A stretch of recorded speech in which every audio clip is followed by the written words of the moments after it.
Alright, here I have a Greasy Creek Road railroad crossing of Shelbiana, Kentucky. So here at the first signal, let me have to wait because the car is coming.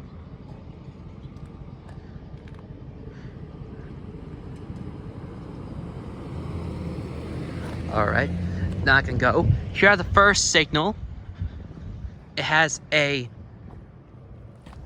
Western Cold Haze base. Here I have a CSX emergency information. As you can see, the dot number is 227-256J. And lights are all Federal Signal 12 by 20-inch lights with Leotech EB series LEDs in them with WRS bracket. As you can see on the back. And the rear lights are Western Cold Haze 12 by 20-inch lights, which is replacing incandescent to LED, probably. Over here we have second signal over there.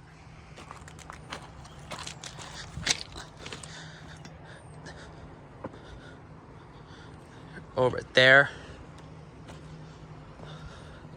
Nothing's coming, so I'm good. Look both ways. Nothing's coming, so I'm good.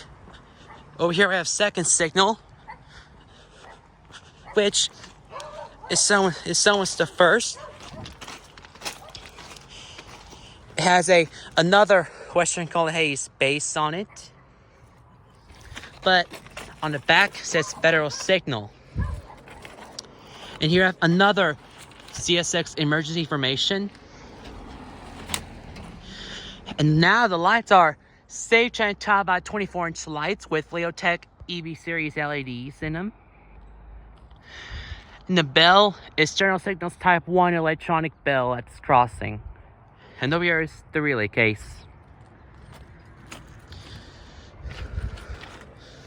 And there's a pathway, at least to the somewhere else, and down our leads to the Pikeville downtown.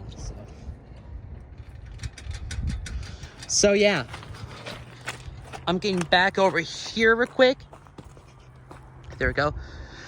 So here we have Greasy Creek Road, railroad crossing in Shelbiana, Kentucky.